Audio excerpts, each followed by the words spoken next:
ان کے جو ڈرونز پاکستان پہ پڑے ہیں یہ نہ پڑتے، یہ فیصلہ بہت پہلے ہو چکا ہوتا۔ جب بھی میلی آنکھ اٹھی تھی تو وہ آنکھ نکال دی گئی ہوتی۔ پوری پاکستانی قوم اور عالم اسلام کو 2025 کی جنگ کی فتح مبین مبارک ہو۔ کیا کسی نے خوب ہی کہا تھا نا سریکی میں کہ ساد ہمیشہ ساد ہوندن، چور ہمیشہ چور ہوندن، لکھ گجھی ہار سنگھار کرن پر مور ہمیشہ مور ہوندن۔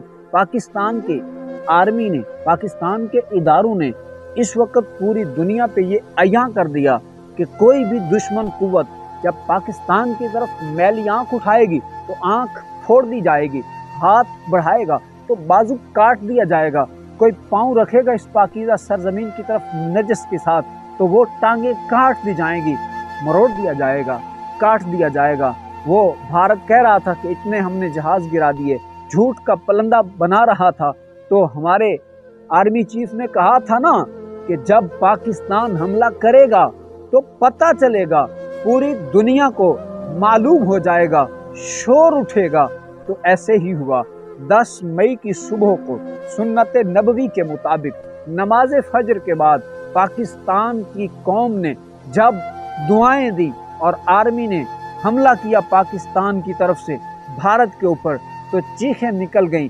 عصر تک نہیں چل سکے بھارت والے، مودی کے پاس گئے اور لا کر کے پاکستانی قوم کے قدموں میں بٹھا دیا کہ صلح کے لیے مجبور ہو چکے ہم، تو سائز فائر کا فیصلہ ہو چکا ہے۔ آؤ پاکستان میں بسنے والے لوگوں اور دنیا پہ بسنے والے مسلمانوں، یہ تمہارے لیے فتح۔ 1965 کی جنگ ہم نے کتابوں میں پڑھی تھی، ہم نے لکھا ہوا جذبہ دیکھا تھا کہ پاکستانی قوم نے کس طرح مظاہرہ کیا۔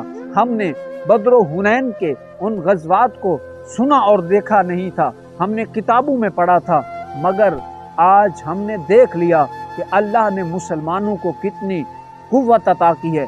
جذبہ ایمانی کے ساتھ جب مسلمان آگے بڑھے، پاکستان نے پوری دنیا پہ جو 57 ممالک ہیں اسلامی، ان کی قیادت کرتے ہوئے جب دفاع کیا تو کس طرح سے کیا۔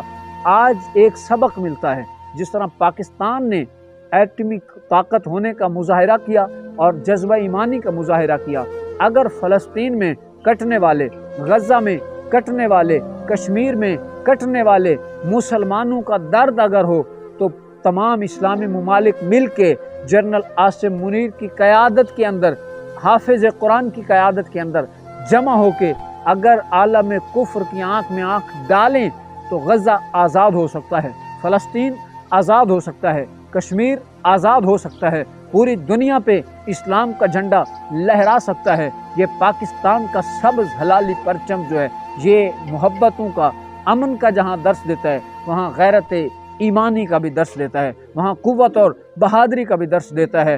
تو یہاں ایک اور بھی آج ہمیں احساس ہو رہا ہے، جس طرح آرمی چیف حافظ قرآن تھا، قرآن کے جذبے کے ساتھ، قرآن کے نور کے ساتھ اس نے پاکستان کو فتح مبین کی طرف لے کے گیا، تو اگر پاکستان کا وزیر اعظم اور صدر بھی حافظ قرآن اور عالم دین ہوتے، بادشاہ ہوتے، تو یہ جو وقت گزرا ہے، ان کے جو ڈرونز پاکستان پہ پڑے ہیں یہ نہ پڑتے، یہ فیصلہ بہت پہلے ہو چکا ہوتا۔ جب بھی میلی آنکھ اٹھی تھی تو وہ آنکھ نکال دی گئی ہوتی۔ تو آج بھی پوری قوم اور عالم اسلام مل جائے تو مسلمان پھر سے وہ کھویا ہوا وقار حاصل کر سکتے ہیں۔ اور مودی سن لے، تجھے پتہ چل گیا، اور جتنے بھی پاکستان اور اسلام کی طرف میلی آنکھ اٹھانے والے ہیں، سن لو، تمہیں نظر آ گیا کہ کس طرح لا الہ کی طاقت نے پوری دنیا پہ راج کیا۔ تو اب امید ہے کہ کوئی بھی عالم اسلام میں کوئی بھی مسلمانوں کی طرف میلی آنکھ نہیں اٹھائے گا، کوئی بھی پاکستان کی طرف میلی آنکھ نہیں اٹھائے گا۔ پاکستان زندہ باد، اسلام پائندہ باد۔